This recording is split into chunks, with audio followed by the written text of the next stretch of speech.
how we react in situations. You know, some people say you should never be nervous when you're trading. You should never have stress when you're trading. You always have to be comfortable. I disagree. Everyone needs to be fine-tuned and focused when they're trading. I always feel that anytime that I'm doing anything that has a performance aspect to it, whether it's trading, whether it's playing,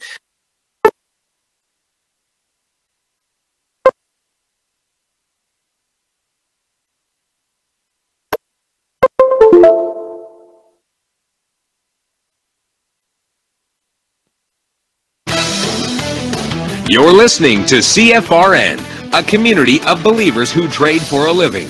To learn more about who we are, what we do, and how we do it, call toll-free 1-866-928-3310, and we'll send you out a no-obligation information kit absolutely free.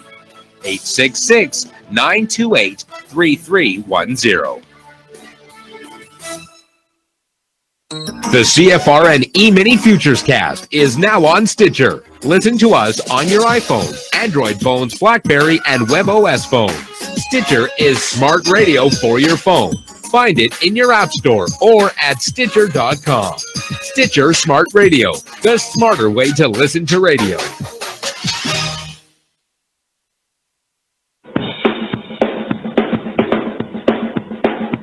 Are you ready, Steve? Andy? Yeah! Bert? Well, all right, fellas. Let's go!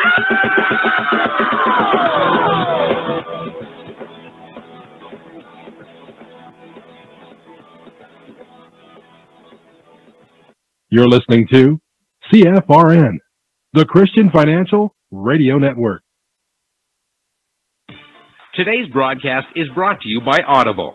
Get a free audiobook download at www.audibletrial.com/CFRN.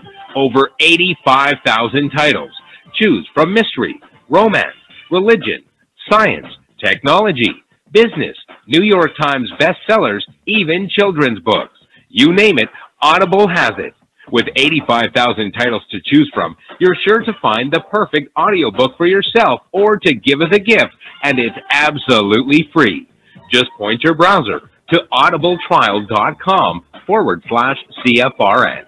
That's audibletrial.com/CFRN. And become a part of the audiobook revolution by downloading your free audiobook today. audibletrial.com/CFRN.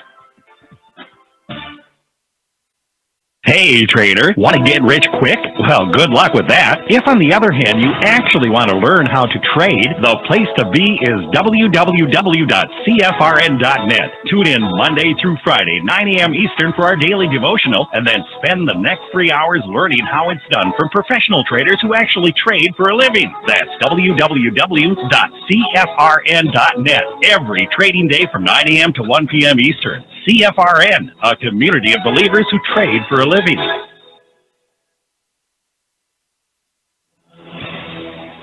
Good afternoon, traders, and welcome back to the CFRN Emini Futures Cast.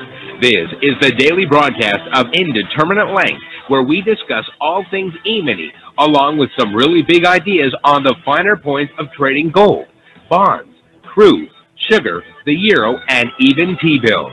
Joining us today from our studios in Boston, Mr. Michael Borth. From our trading desk in Chicago, Mr. Burton Schlichter. Now, to get things started, let's go to our host and founder in Studio A, overlooking South Mountain, America's largest city park. Here's Dwayne. Good afternoon. Welcome back. Today is Friday, 29th day of March, 2019. Thanks for joining us. If you are returning, welcome back. If you're here for the first time, a special welcome to you. We're sure glad to have you with us. I have a chart up of the S&P 500 Emini Futures. If you cannot see the chart, just go to our homepage at cfrn.net. On the right-hand side of the page, click the big microphone, follow the instructions. You'll be registered in 30 seconds. We'll notify you each day by email that the show starts in an hour. You can opt out of that if you like. And then you can join with one click access from that email, which is pretty cool. Now, if you happen to be out of the office, away from the desk, on your cell phone, go to youtube.com/CFRN/live, and there you will find a real-time live simulcast of the show each and every day, thanks to the good folks at YouTube. Thanks, YouTube. Okay, well, what's going on? If you see the chart that I have up, we've gone from the zone. Now, these are this week's zones. I've been showing you last week's zones all week, and then I kind of encouraged you yesterday, you know, maybe you jot, if you're not a partner, not a passport holder, trying to save up your money to become one, you might jot down the zones because they can be beneficial. And last week's were certainly beneficial this week. And now you're looking at the zones that our partners received Monday morning at 6:15 a.m. Eastern. From the zone to the zone. Couldn't get back to the zone. Got a little price channel going on here. We did get back up to this zone where we came down from. And, you know, I always tell you with weekly trading zones, only three things will happen. Consolidation, the most likely, rejection, the second, and the slice, the third. Okay? So there's what rejection looks like, and that's what rejection looks like, and that's consolidation. These are 30-minute candles, so we got an hour, 2 hours. Yeah, let me do it this way. 1, 2, 3, 4, 5, 6, 7, 8, 9, 10, 11, 12, 13, 14, 15, 16, 17, 18, 19, 20, 21, we'll call it 24. That's 12 hours of consolidation, right around a 1-point range. You know, poke above, poke below, poke above, poke below. And then we race up this morning, 7 a.m. Eastern, get to the top of that channel, walk the top of the channel, spike it just a little bit. Price can't get there, so it comes back to the zone below, makes a little bounce back to the top of that price channel, and now it's right back down to the zone.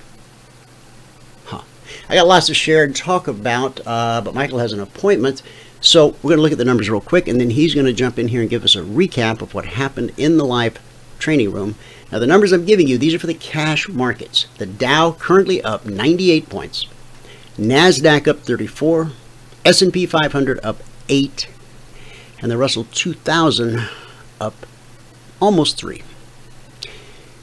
No real movers or shakers there, but a green day. In the commodity basket, crude oil is up 81 cents, trading 60.11 last. Gold regained $5, trading 1,330 last. North of 1,300 once again. In the Asian markets, at the close, the Nikkei posted a 172-point gain. It's almost 1%. The Shanghai gained 95 points, and for the Shanghai, that's a little over 3%. And the Hang Seng up 276 points on the session. And for the European markets, the FTSE gained 35 points, the DAX gained 79, and the CAC gained 43. Now for the CAC, that's almost 1%. So it has been a green day for the Asian markets, a green day for the European markets. So far, it's a big green Radio Friday here in the US of A. We're going to cut right now over to Michael and let him come in and do that recap, and then I'll be back. We'll talk to John, we'll look at some charts, and of course, as always, answers to your questions. Take it away, Mike. Excellent. Thank you. Yeah, we had a good day today, too. Awesome. The last couple of days have been good. But, I mean, they've been good in that we got the goal in, within 10 minutes. And that's what we wanted. That's what we like. Lyft started trading today. They went public. Today was their first day of trading. They popped 20% on the trading debut. I think did they go public at what, $80 a share? I don't know what they went public at. Let me just. I know I've used them. I know that. So do you like Lyft or Uber better? They're about the same. They do all the same stuff. Everything's pretty much exactly the same. It's just got a different name. You know, there are more Ubers than there are Lyfts, but you know, the people around here who do Lyft, you know, there's like 3 or 4 of them because Lyft is kind of new around here. But you know, they're all nice people, and they are. And because of their business model and the way it works, you really do run into some nice people. Now, the current price on Lyft is $86.49. I don't know the exact valuations of Lyft and Uber, but I know that Uber's valuation dwarfs Lyft. Yeah. Oh yeah. Well, Uber's huge. And I saw a guy the other day. I was coming out of Walmart, and he was sitting there waiting for someone. I don't know if he was waiting for a Lyft passenger or an Uber passenger, because the little decals in his window said Lyft and Uber. He's double dipping. I don't know if you're allowed to double dip like that, but he was. I didn't think you were able to do that. Yeah, when corporate finds out, I don't know. But hey, he's gonna have to get another job. But I thought, man, that's so clever, because you'll always have a fare. You'll always have somebody. I have a friend. He's a retired pastor. He drives for a company here in Phoenix called Vallejo or something like that. Anyway, he makes about $100 a day after gas and whatever other expenses he has, which is great money for him because he's retired, and he can work any day he wants. Any day he wants to take off, he can take off. He can take off a week, take off a month. He just calls them in the morning and goes, "I'm going to work today," and they go, "Okay, we'll put you on the roster," and they keep him busy. He makes his $100 and then he comes home. And what he really likes is most of the people he's transporting are people on Access, which is the state insurance, and they have a contract with them to take patients who are not able to drive themselves to doctor's appointments and things like that. Mm-hmm. So he's picking up sick people, taking them to the doctor, and being a retired pastor, you can probably figure out where the conversation goes. That's not exactly kosher with management, but nobody says anything because he comforts these people. He talks to them. He prays with them. You know, they open up to him. He's just, you know, that kind of a personality. So he's happy. He's happy as a clam. I'm not sure how happy clams are, but I've heard that before. Okay. I have heard that too. It's all yours. Take it away. Okay. All right. Let me get into this. And then, you haven't opened it yet. Okay. Yeah, it's open. It's open. Oh, there it is. Okay, I got it. Now I got it. All right. Okay. Okay, it's all yours. Thank you. All right. Good afternoon, everyone. Today is Friday, the 29th and final business day of March 2019. If you have not taken a free trial with us, go to the homepage here at CFRN.net. In the right-hand column, it says 5-day free trial, apply.cfrn.net. If you click there, you'll be brought to this page. On this page, all we ask for is your email, your first name, and how you found us. Hit the submit button.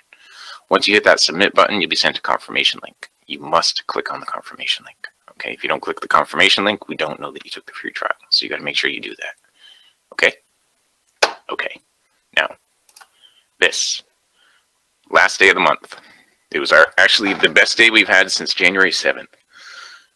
We made 8 ticks on the euro, 14 ticks on crude, and 14 ticks on the ES. Put us at plus 365 on the morning. And today it took 4 minutes and 2 trades to get to the goal for the day. At that point, we're up $130 a contract. We had both those going on at the same time. Okay. We took a total of 7 trade opportunities this morning, and that puts us at, on the month, we're going to finish out the month with $2,353 over 19 days, averaging $123 per day. On the year, $6,452. That's over 55 days, averaging $117 per day. Okay.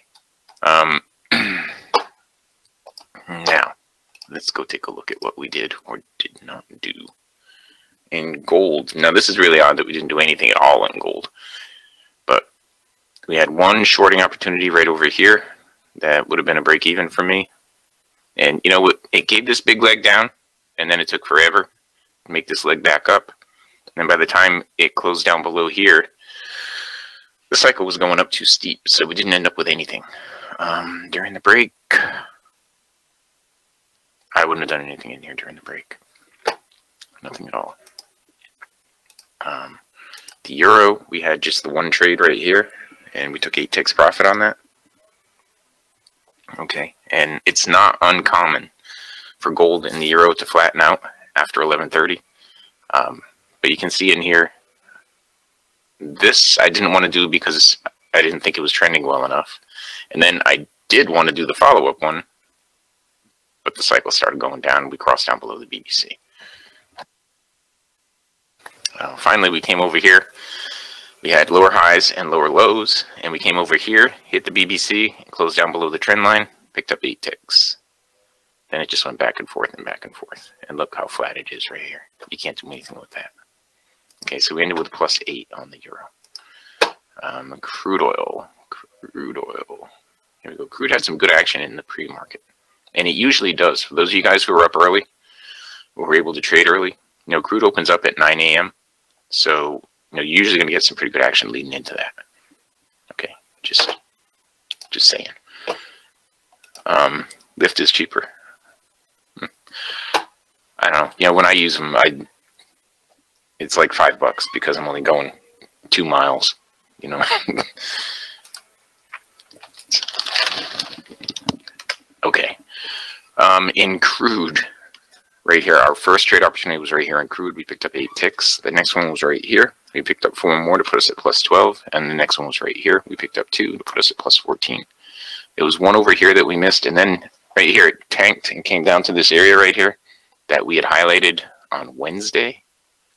Okay, and you know, when I highlight that area on Wednesday, you guys should take note of it, because you know, there wasn't a good option trade on Wednesday, but on Thursday, when it was way down here, you could have bought a call option that probably would have doubled getting back up to that area.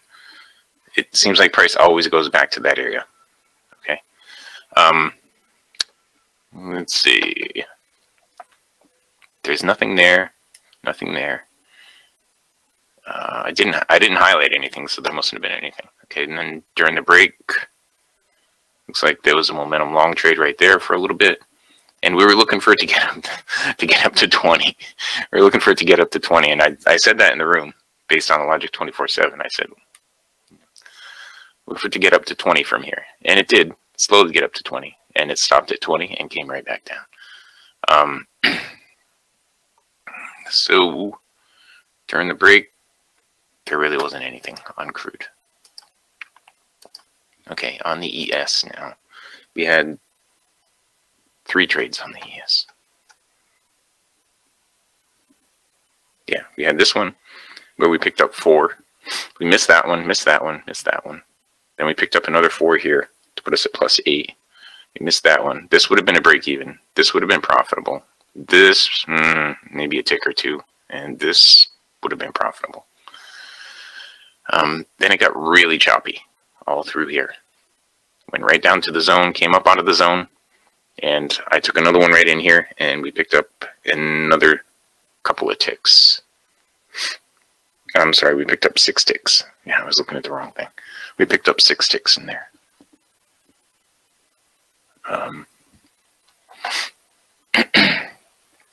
And yeah, and that's we missed that right there too. Huh. Okay, we had to bounce off the BBC right here during the break. That worked out well. Changed directions. There was a shorting opportunity here that I would have expected to get down to the zone. It did give some profit, but we did not do anything in that time period. Yeah, we just I'll tell you in a minute. Okay, so today, the final day of March 2019, final business day of March 2019, we made 8 ticks in the euro, 14 ticks in crude, and 14 ticks on the ES. Put us at +$365. It took 4 minutes and 2 trades to get to the goal for the day. At that point, we're up $130, and we took a total of 7 trades today. So on the month now, we're up $2,353. That's over 19 days, averaging $123 per day. On the year, $6,452. That's over 55 days, averaging $117 per day. And that's 1 contract, 2 hours per day. All right. So if you have not taken a free trial with us, go to the home page at CFRN.net, and over here in the right-hand column, it says apply.CFRN.net. If you click on that, you will be sent a confirmation link. You must click the confirmation link. Okay, if you don't click the confirmation link, we don't know that you took the free trial. Well, actually, you got to go here and fill this out, and then you're going to be sent a confirmation link. Okay, and that's it. With that, we can pass it back out to Studio A in fabulous Phoenix, Arizona, overlooking South Mountain, America's largest city park. Dwayne, if you are ready. I'm ready. Okay, and the thing I was laughing about, I was just thinking about it while I was doing this. What's that? Jake and I went outside. I would have been here a little sooner, but Jake and I went outside and we're coming back in, and the bees are all over the place right now, trying to find places to build beehives. And there was this one big giant one, and it wouldn't let us in. It was like guarding the door. Yeah, it wouldn't let you in your house. Right, it wouldn't let us. That's discrimination. I know. You should call HUD. Yeah. Yeah, well, I'm gonna call the HOA guy. You've heard what I think it was Einstein who said it, that if what am I doing this? If the bees are close to extinction, supposedly. Apparently that's not what you experienced, but no, not at all. He said, and if we don't do something to keep the bees from going extinct, I think it's 3 years or 5 years, mankind dies out. That's how important bees are. So be nice to that bee. Oh, I was nice until he was mean to me, and then I was swinging stuff at him. Einstein, bees enter. If the bee disappeared off the face of the earth, man would only have 4 years left to live. You've probably seen this quote, usually attributed to Albert Einstein, in connection with colony collapse disorder, CCD. A mysterious disease that is sweeping through the U.S. and European honeybee hives. Wow, it really is a thing. I guess it is. In Forbes magazine, there was an article, Einstein and the Bees, Should You Worry? Yeah, there's a lot of stuff on that. So yeah, I'll be nice to the bees. And the thing was, there were 2 different kinds of bees. This time of the year is when they go up to, up high in the corners of the house and soffits and stuff like that, and that's when they go up there and build their hives. But there were 2 different kinds of bees, and they were going at each other, and they wouldn't let me get to the door. And in the meantime, Fern was eating grass and puking it up, and so those are your warrior bees. So you got to be careful. So they were fighting. Yeah. That's something else. That was my experience about look at these 20 minutes ago. Look at these 2 candles right here. Hang on, I still have the charts, I think, don't I? No, you got them. Oh no, you got them. Okay, I'm looking. Right here, these last 2 candles. I mean, I've never seen a market, so I mean that's a whole lot of indecision going on right there. It would seem like we just fly right up to the zone overhead, but there's that little channel, and I don't always draw trend lines, guys, and I don't always put channels on the chart, but I recommend that you do. Don't ever worry about getting them perfect. Just draw them. In fact, we have a video. Bert, learn to draw trend lines or something like that with Bert. We did it a few years ago, but he did such an excellent job. It's been watched many times. And Valerie, support at CFRN.net. If you email her, she can send you a link to that video. And yeah, you get an unlimited supply of trend lines with your trading platform. If you don't, call me, but everybody does. And if you just start drawing them, you'll be kind of amazed at how the whole thing works. Now, from here to here to here, you need 3 touches. That allowed me to create the channel.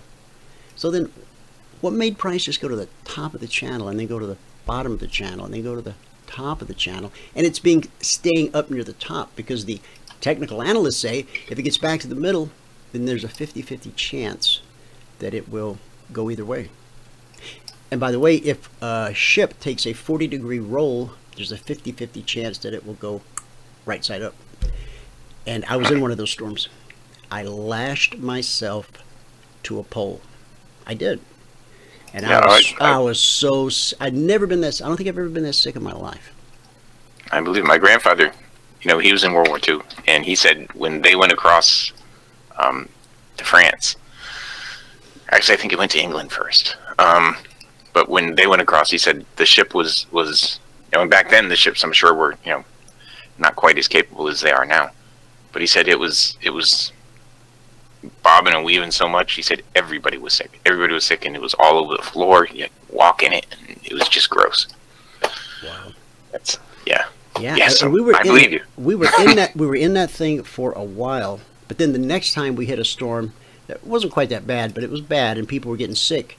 But some people get cured the first time. You get it once, and then it's just like your body is able to handle it the next time. It does something to it throws off your inner ear with all the motion. My wife and I took a cruise one time. It's the only cruise we ever took together, just a little 3-day hop from LA down to somewhere in Mexico. She got seasick before we untied from the pier. Really? And was sick the whole 3-day cruise. Yep. Oh, that's awful. Yeah. But she's little, so her center of gravity is lower. That's true. Yeah. All right, buddy. Well, I know you got places to be and things to do. I do gotta go. All right. So. Okay, so let me, you know what I'm going to do right now? I'm going to make the password for next week and get that done. And then you got time? I can do it if you don't have time. No, I'll do it. I'll do it. It doesn't take long. All right. Okay, guys. All right. Take care. Yep. You too. Right. We're looking at this S&P 500 E-mini 30-minute chart. What's the high probability thing to happen next from here? You know what? Somebody, somewhere, some way, somehow might be able to tell you. Most often, I can tell you what the highest probability thing is, but there are times when the market backs itself into a corner, so to speak, and might as well flip a coin here. And when you look at a chart and the simple and obvious doesn't jump out at you, put the mouse down. Don't sit there and try to figure it out in your head, okay? Because this thing could run back up to the top. You run back to the bottom. I don't know, right? Now, when it was on the way up to the top of the channel in this candle, I was actually going to put out an alert back to the top of the channel, but it moved so fast on this green candle right here that I just threw it away. And so I had to focus on stuff up here, which, if it breaks out of this channel and if it takes out this high, then what's the high probability thing? It goes to the zone. Now, I can say that with complete confidence.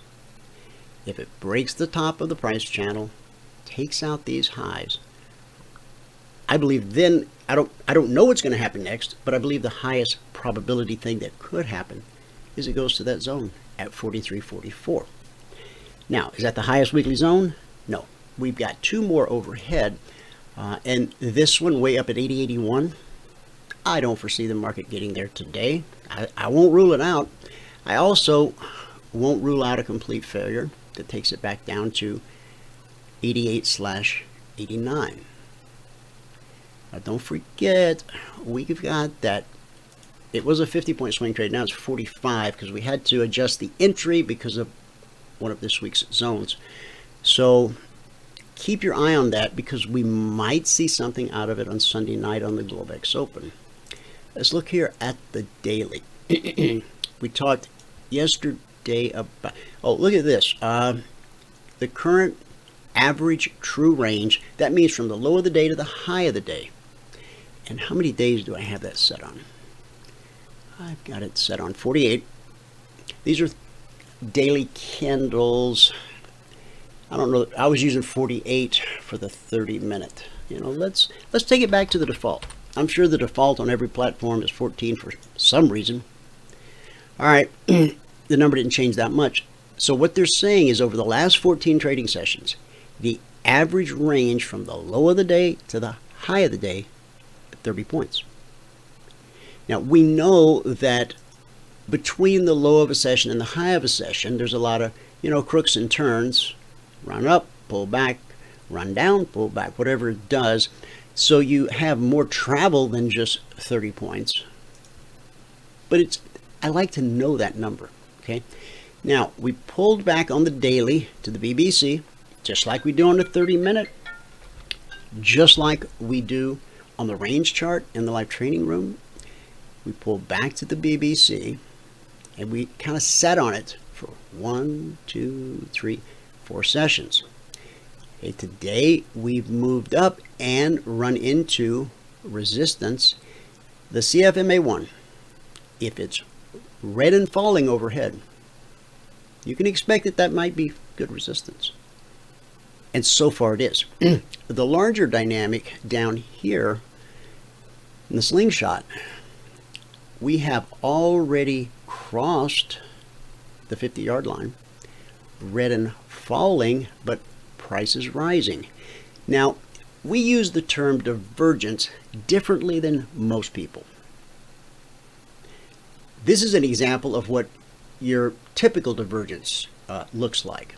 You know, price going up in the end and the bearish indicator going down. Michael pointed out last night in the workshop that these are about to cross. So if we're not going to go up and challenge this high, I can't think of a better place for this thing to fail than at this obvious spot right here.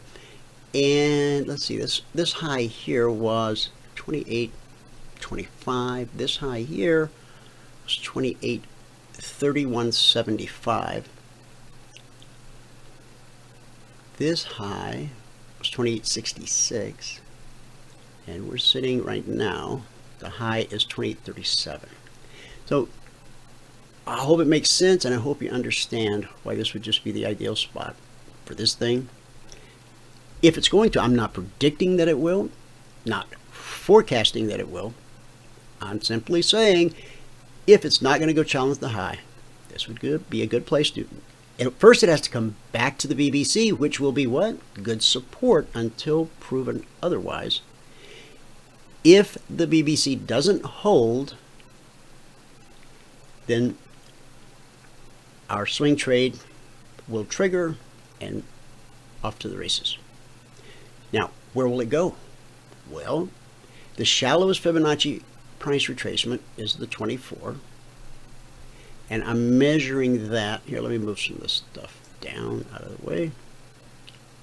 See, if you have these on your chart like I do, you don't really have to, all you need to be able to do is see the number. See, I don't have to see the volume candles. As long as I can see that little green box on the right-hand side of my chart, I can see the volume, and I know when volume picks up, slows down. And then this, especially on a daily chart, I don't have to look at this every 5 minutes because it's not going to change until we print a new candle. Okay, get those down like that. All right, now we measured this from December 26th. The Santa Claus rally, 1 day late, after the worst December since 1931. This. When we hit this high, which lined up with this high, we talked about there being a pullback to the BBC or the 24, pull back to the BBC. Then we put in a higher high, so the fibs changed, because you got to go from the low to the high if you're doing the whole picture. We've now pulled back 4 days to the BBC, running into resistance. If this resistance pushes us down, we got this support right below us, the BBC, which we expect to. See, we expect this to be resistance until it isn't, and we expect this to be support until it isn't. So we have to wait and see as far as that bigger picture swing trade goes. If it gives way, then I think we have a pretty nice run down to about 27.30 because it's a 24% fib and because it's a previous swing low. Does it have to stop there? No, it could continue down. It could drop to 26.55. It's a 38% Fibonacci retracement. For a bull run like this, which has traveled from 23.40 to 2,800. I mean, we're talking about 500 S&P points. That's 5,000 Dow points. To keep this bull healthy, we need a deeper retracement, a 38, even a 50. Now, of course, if we did a 50 or even a 62% retracement back to 2520, you would hear that the sky is falling every time you turn on the TV and the radio. But you and I would know different. We would know it's the bull staying healthy. Are 62% retracements common? They kind of are. I'll show you. Okay, now this time, because I'm pulling from a high to a low to give you the reverse fib, go from there. Okay, so I went from that high to this low. This pullback was a 62% Fibonacci retracement. So yes, it most certainly can happen. Not forecasting it, just saying, if it does do it, don't despair. If you have long-term investments, if you're in IRAs and 401ks and all that kind of thing, you can't fret over the market every day. The way the thing works, people who are ultimately successful as investors, they don't pay attention to the noise. They kind of understand, or they have a broker or a financial planner who understands that it happens. But what happens after a deep retrace? When the S&P went from 1,500 to 666 on that fateful day, began one of the greatest bull runs we've seen. Goodness gracious. Look where we've come since 2007 or 8, whenever that happened. So this is a real big picture dynamic.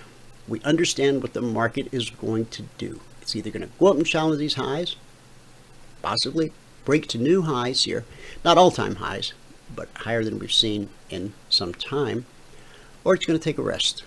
It's going to pull back. 24, 38, and fibs are an area. Please remember that. It doesn't have to hit it to the tick. It might fall short. It might spike it. It's an area. Okay. All right. So now, based on all of that, we come back over here. And does that help us in the moment, right here, right now? No, because with this green candle building, the highest probability thing that could happen is for price to go to the top of the channel. Now, price has been rejected at the top of this price channel once, twice, 3 times. Well, we'll call it 4. Will it eventually give way? Eventually. I do believe breaking out to the upside is the greater possibility, because the thing I said about the technical analysis books that say when you get back to the middle of a price channel, it becomes a 50-50, what it's going to do. Well, we've stayed in the upper quadrant. We're at the bottom to the top, to the bottom to the top, to the bottom to the top. And we've stayed at the top for quite a while. So if we do pop out, I think we see the zone. And because it's Friday and the day's half over, there's John. Let's see what he thinks. Hey, John, welcome to the show. Hi there. Thanks for the invite. I think, as I can't remember what I said yesterday. Yeah, I think I told you about what I put out in the morning yesterday, which was we got that first little sell-off. And then I said to be ready to reverse because it could rally into the close. Right. Has been a pattern of late. And to be honest with you, the way this market's acting, it's really been pretty impressive the way it keeps coming back here. And the semiconductors are back up quite a bit today, kind of leading the market higher. That probably means that Xilinx and keys are making new highs. No, actually it opened higher this morning, sold off a bit. That's a bit of a warning sign. And KYS, yeah, KYS is virtually at an all-time high today. That's the one that can't restrain itself from moving higher. So,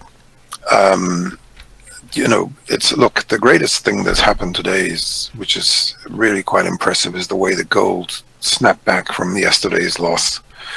And if you remember, I mentioned Newmont Mining was holding up very well, and it is making a new kind of monthly high today almost, which is quite impressive.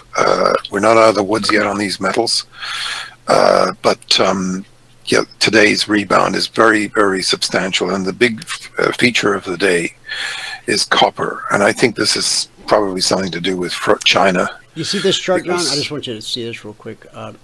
We dropped down to this week's weekly trading zone here at 93.94, consolidated, ran up to the zone overhead at 04.05, and now we're in a pullback here, and so. Yeah, it's very tricky here because, look, you know, you could argue that we've made a bit of a retest of the 1300 breakdown, and so we're still potentially vulnerable to another breakdown. However, if we were to get north of 1305 today, sort of going up towards 1308, I think you'd have to be encouraged. Because the way it looks to me is we could have had a kind of a mini three-wave pullback in what we're looking at right now, and if we suddenly found ourselves going higher here, you know, maybe we gap higher on the weekend or Sunday night, Monday morning, you know, this thing could run away to the upside in a way that would catch a lot of people out. So I think you have to be on your toes, and I think the copper, which is, remember we said, you know, the 295 was a very important level. It pulled back. It got down to, you know, 285 or something like that. It's roaring back up again, big time today, and I think this is pretty bullish for the economy. You know, I think it's an economic forerunner of the economy. Which, as there's you know, copper right there on a 30-minute. Yeah, look at it. It's also, if you could put it on a daily and see what it looks like, I think you're going to see that this thing is ready to go. Let me shrink it up. And I mean, it looks very bullish. I think you have to agree. And you see. Yeah. Yeah, and you see, you know, I mean, look at that wave one from the 260. Okay, you have a 1 2 1 2 1 2, and then you got potential third wave ready to unfold here. You know, cracking the $3 mark, and you know, this thing could go up to 340, 350. Fairly easily by the looks of the way it's going. Now, I taught this in the workshop right here, John, last night. After a downtrend, a substantial downtrend on a daily chart, you don't see, you know, a lot of V bottoms. Typically, what you see is after the move is over, run out of steam, you'll see a period of transition. And after most downtrends comes some kind of uptrend, and after most uptrends comes some kind of downtrend. And so this thing's cooking right along. Where people get hurt, this is simple. I won't say easy, but this is simple. This is simple. This can be a nightmare. So that's all I want to say. Go ahead. You know, look, there's a few early economic indicators that are really starting to look pretty good. You know, we've had a big pullback in the grains. They look to me like they could be putting in a bit of a bottom here. So I'd be very, you know, I'd be even considering taking a position in them with a bit more upside. I don't think I'd risk it just yet. The oats is leading the way higher today. That's kind of a good sign. I did put out a buy on cotton about a week ago. It was down at about 70, 71, somewhere. It was in the low 70s, and it went against me a little bit to start with, but I stuck with it, and I'm glad I did because it's 77 right now, 77 and a half, and it looks very strong today, the cotton. That's kind of a good economic indicator, but there's a lot of people advertising pillows and sheets and things these days, so maybe that's helping the price. You're talking about the My Pillow guy? Yeah, all of them. There's a whole bunch of them now.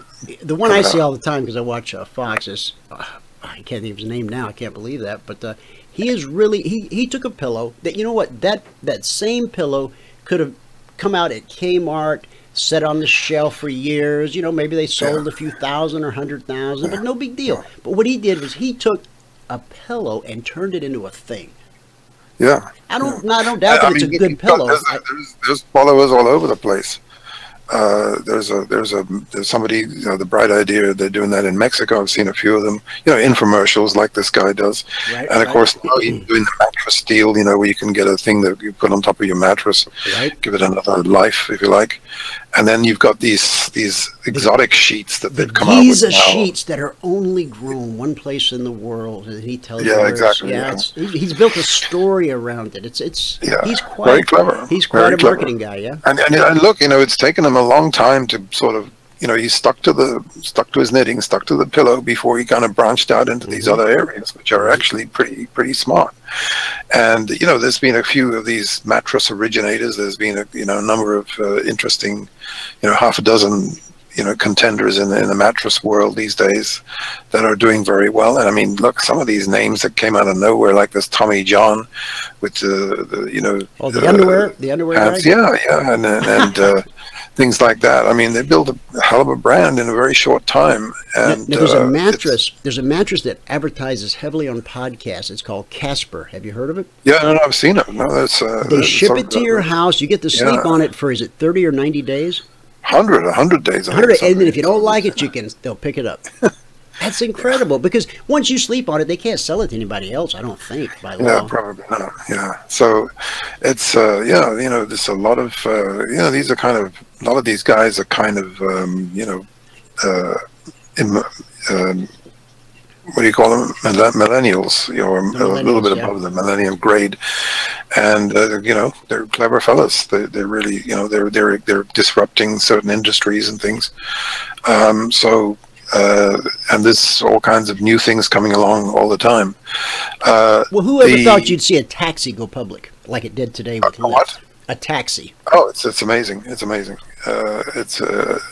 And look, I mean, Uber, it's called, it's still a work in progress. I mean, they're kind of going for broke, if you like. I mean, they've got a business, but it's not really making money. How long they can keep it growing. They're scheduled to go public next year, I believe.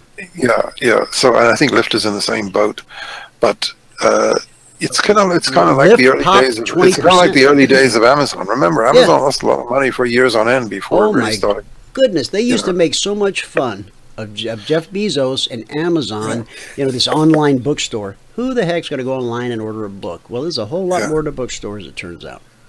Yeah. He got his start about the same time as Overstock.com. Overstock.com came a little bit later, but the CEO there, we've had him on the show back years ago, 2006, 2007. Real nice guy, one of the smartest guys in the room. I don't care what room you're in. But yet all the other people, because he went public via Dutch auction, they called him crazy, he should have a tinfoil hat. It went on and on. Yeah. So you've got copper and cotton going really well. Lumber not so well. The platinum, platinum is kind of, palladium got shellacked here in the last. I actually kind of called the bottom on this yesterday, I think, and it's popped $34 today. But it's taken a heck of a beating, and. But I think if palladium recovers from here, and it very well could, platinum in the meantime is starting to get more and more traction. It's kind of, it's not out. I wouldn't say it's totally out of the woods yet, but if it gets up to 870 from here, it's at 855 right now. It could really start getting some serious upside acceleration, and of course, I think that would help the gold a lot. So. The other thing is how we finished the day with the dollar today. I don't know. I think the dollar is a little bit still risky to getting stronger and maybe breaking out to a new high. But if it were to take a hit, over next week, say, and break down, that could be the death knell for the dollar. But right now, you have to be bearish. You have to be kind of positive on it the way it's going. It had a kind of a monthly reversal in place. It could still have a monthly reversal and a weekly reversal in place based on where it is today. However, in all honesty, it's come roaring back, and it looks like it's going to hit a new high. And if it does hit a new high, it might run up to 98 or 99.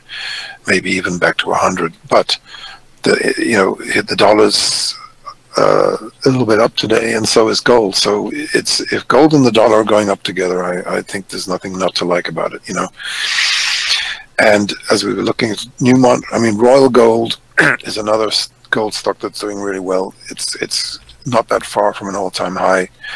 I think if Royal Gold was to hit an all-time high, that would give the gold market considerable leadership and potentially quite a lot of lift. So if there's something, and look, the market as it is, when you're looking at that NASDAQ as we are right now, it does look a little bit vulnerable. You know, something comes out of the left field here. You know, maybe there's an early April sell-off, like remember what happened in 2000. Also, what happened in 2008, I think. There was a pretty bad sell-off in the second quarter. So you have to be on your toes with this market.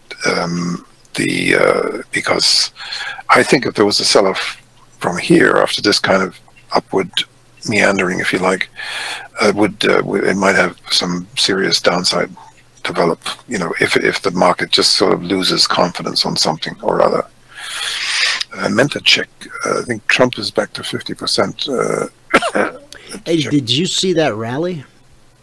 I did. I haven't had a chance to read it yet, to look at it. I won't spoil it for you, but just remember that I said I wonder if any president in the history of America has ever said that publicly before. Probably have. But, say again? Oh, yeah, I heard you. Yeah. Oh, you may have seen the sound bites. Yeah. So yeah, right. But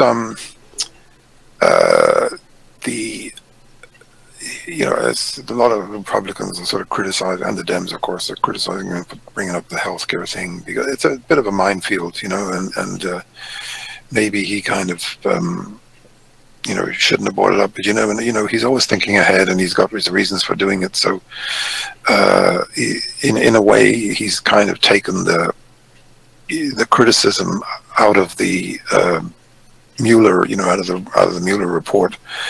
It's not getting much coverage anymore, so in a way he may have won from doing that. You know, the other people are saying, now the people on CNN are saying, well, you know, he should have, you know, had a glory ride off it, and he should have, you know, enjoyed the win and all this, which is their way of saying, you know, he shouldn't have brought up the healthcare. But it turns out it might have been a smart move. So. And if they can listen, if they can put a decent deal together on the healthcare, I mean, it could be a winner. It could be a big winner. But, you know, of course, he's getting butchered all over the place by all the people who traditionally, you know, talk about pre-existing conditions and all those sorts of things. But he said yesterday they're going to, you know, stand by them. So there's not much to criticize if they're able to do that. And if they can get a better deal, then hang on a second. Okay. Yeah, listen, since you want to go early today, Dwayne, I'll just say thanks very much. Have a great weekend, John. everybody. All right. And have a great weekend. I'll talk to you tomorrow, okay? Okay, thanks a lot. Bye-bye. All right. Okay, guys, it is true. I got a dash. I have an appointment, too. Thanks. Oh, let me just tell you this. It's the weekend. It's Friday. Everybody's been working for the weekend, and here it is, right? The weekend. Now, as a member of the CFRN community, you have to remember that our charter says you need to spend some quality time with your family. Of course, I'll see you in church on Sunday. Thanks so much for tuning in. Whoever you are, wherever you are, may God continue to richly bless you with His mercy and with His grace. And I'll see you at the bell.